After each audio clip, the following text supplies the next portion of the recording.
বলছিলাম রাজধানীর একটা স্কুলের এক কিশোরের কথা। সঙ্গত কারণেই স্কুলের নাম বলবো না, কিশোরের নাম বলবো না, শিক্ষকের নাম বলবো না, ওই বিচারপতির নামও বলবো না।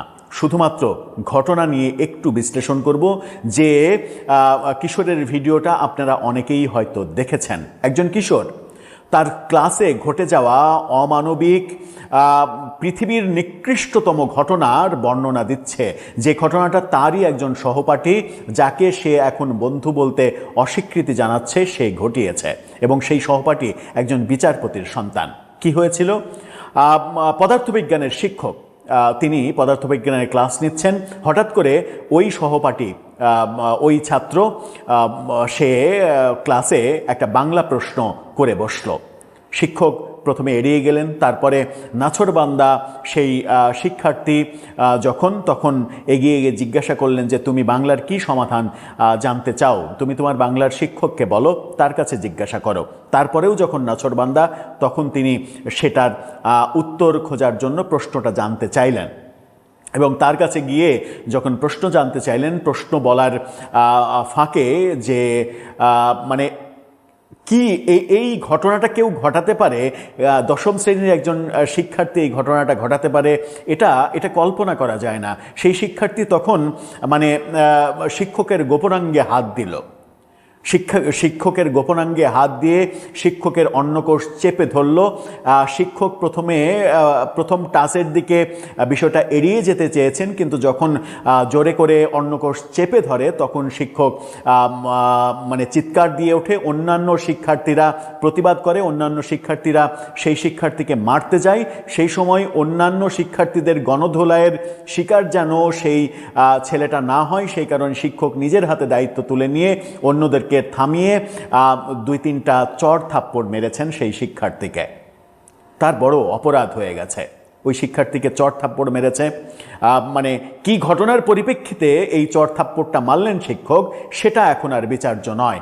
শিক্ষার্থী চলে গেছে বাড়িতে, এটা নিয়ে স্কুলে মানে হইচই কাণ্ড, কিন্তু যে কোনোভাবেই ঘটনাটাকে বাড়তে দেননি স্কুলের শিক্ষক কিংবা হেডমাস্টাররা। পরবর্তীতে যখন ওই শিক্ষার্থীর অভিভাবককে, তার বাবাকে ফোন দিয়ে, অভিভাবক ডাকার তো ব্যাপার রয়েছে, ছেলের বিচার করতে হলে অভিভাবক ডাকতে হয়, অভিভাবক যখন ডেকেছেন তখন বিচারপতি বলেছেন, আপনি কাকে ডাকছেন জানেন? আমি একজন বিচারপতি, আমি কারো ডাকে যাই না, আমার ডাকে সবাই আসে।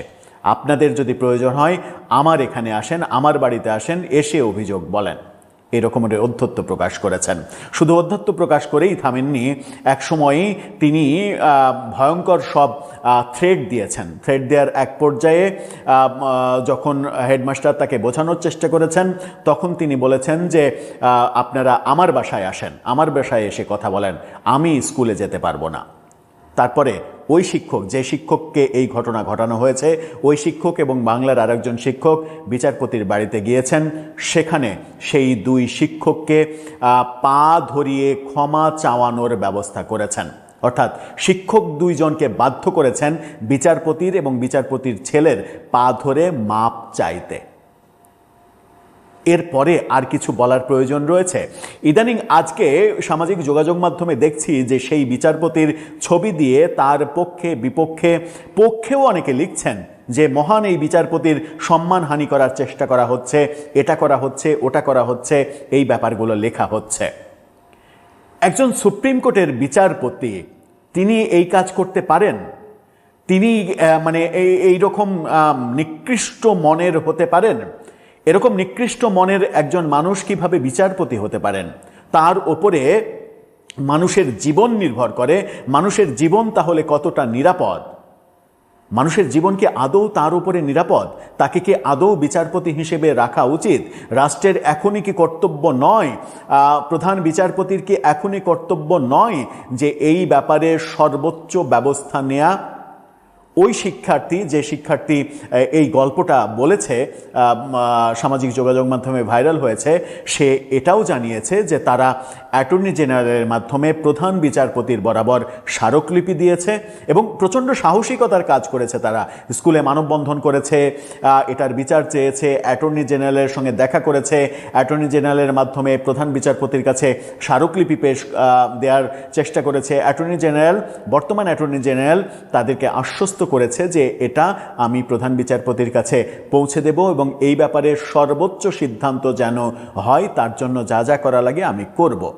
এখন অপেক্ষা অ্যাটর্নি জেনারেলের পরবর্তী পদক্ষেপের অপেক্ষা, প্রধান বিচারপতির পরবর্তী পদক্ষেপের অপেক্ষা এবং এই বিচারপতি যে ঘটনা ঘটিয়েছেন বলে এখন চারিদিকে সয়লাভ হয়ে গেছে, যদি ঘটনা সত্য হয় তাহলে এমন একটা দৃষ্টান্তমূলক শাস্তি দেওয়া উচিত যেন পৃথিবীতে আর কখনো কেউ শিক্ষকের অমর্যাদা করতে পারে না। কিন্তু ব্যাপারটা হচ্ছে এই যে শিক্ষার্থী এই গল্পটা বলছে, সেও কিন্তু বলছে, সেও বুঝতে পারছে যে শিক্ষকের অমর্যাদাটা শুরু হলো কবে থেকে। আমরা দেখেছি যে 2010, 11, 12 এই সময় থেকে শিক্ষক কোনো ছাত্রের গায়ে হাত তুলতে পারবে না এরকম নিয়ম করা হলো। এরকম নিয়ম যখন করা হলো তখন থেকেই কিশোর গ্যাংয়ের জন্ম হলো, তখন থেকেই বখাটে শ্রেণীর জন্ম হলো, তখন থেকেই শিক্ষার্থীদের শিক্ষকের উপরে আক্রমণের ঘটনা আমরা একের পর এক দেখলাম।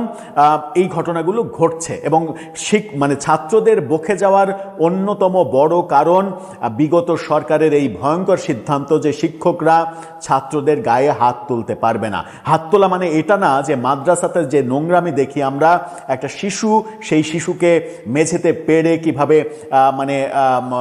ফেলে দিয়ে আছাড় মারা হচ্ছে, কিভাবে সাপ মারার মতো করে আধা ঘন্টা ধরে তাকে বেত দিয়ে মারা হচ্ছে, সেটা নয়, ওটা নির্যাতন, ওটা শাসন নয়। কিন্তু আমাদের স্কুলে, অন্তত প্রাইমারি স্কুলে এবং হাই স্কুল পর্যায়ে যে শাসনটা ছিল, শিক্ষকের যে শাসন, আমরাও যখন লেখাপড়া করেছি, আমরা যখন ওই বিএসসি স্যারের বেতের ভয়ে অঙ্কটা ঠিকঠাক মতো করেছি, একজন মার খেলে বাকি সবাই তটস্থ হয়ে থেকেছি এবং ঠিকভাবে লেখাপড়া করেছি। শিক্ষককে রাস্তায় দেখলে 10 মাইল দূর দিয়ে পালিয়ে যেতে হয়েছে আমাদেরকে ভয়ে, এবং শিক্ষককে দেখলে আধা কিলোমিটার দূরে সাইকেল থেকে নেমে হেঁটে শিক্ষককে সালাম দিয়ে তারপরে পার হয়েছি আমরা। সেই ব্যাপারগুলো এখন কি সমাজে আর ঘটে? এই যে আজকে বিচারপতি যে ঘটনাটা ঘটালেন, কিংবা বিচারপতির পুত্র শিক্ষকের সঙ্গে যে ঘটনাটা ঘটালো, এর জন্য দায় কি ওই ছাত্রের, ওই বিচারপতির একার, নাকি বাংলাদেশের সরকারের যারা কিনা ঢালাওভাবে আইন করেছে যে শিক্ষকরা ছাত্রদের গায়ে হাত তুলতে পারবে না? শিক্ষকরা যদি ছাত্রদের গায়ে হাত তুলতে না পারে তাহলে শিক্ষা ব্যবস্থাই বন্ধ করে দিন। হাত তোলা মানে এই না যে নির্যাতন করা, একটা নির্যাতন করা আর একটা শাসন করা। শিক্ষকরা যদি শাসন করতে না পারে, শিক্ষকরা যদি ছাত্রদের অপরাধের জন্য চড় থাপ্পড় 2-4টা বেতের বাড়ি না মারতে পারে, তাহলে শিক্ষা ব্যবস্থার এই অধঃপতন ঠেকানো কোনোভাবেই সম্ভব নয়। আজকে যে সমাজে ভয়ঙ্কর অবস্থা দেখছি, এসএসসি পরীক্ষা দেয়া এই আন্ডা বাচ্চারা শিক্ষামন্ত্রীকে যেভাবে ট্রল করে, যে ভাষায় শিক্ষামন্ত্রীকে কথা বলে, সেই সাহসটা কোত্থেকে এসেছে? এই সাহসটা সে স্কুল থেকে পেয়েছে, কারণ স্কুলে তাকে শাসন করার আর কেউ নেই। গ্রামে এরকম ঘটনা অনেক দেখা যায় যে কোনো ছাত্রের উপরে কোনো শিক্ষক যদি হাত তোলে, বেতের বাড়ি মারে, তাহলে সেই ছাত্রের অভিভাবক পাড়া প্রতিবেশী নিয়ে শিক্ষককে আক্রমণ করতে আসে। তাহলে তো আজ ছাত্রের অবস্থা এবং ছাত্রের বাবার অবস্থা এরকম হবেই। এর থেকে পরিত্রাণের উপায় খুঁজতে হবে এবং উপায় সরকারকেই খুঁজতে হবে যে আমাদের শিক্ষা সিস্টেমে বড় ধরনের গলদ আছে কিনা, বিশেষ করে শুরুর দিকের শিক্ষার, প্রাথমিক বিদ্যালয় এবং উচ্চ বিদ্যালয়ের শিক্ষার একটা বড় গুণগত পরিবর্তন হয়েছে কিনা ওই ভয়াবহ সিদ্ধান্তের কারণে। দর্শক, আপনার মতামত জানিয়ে লিখতে পারেন আমাদের।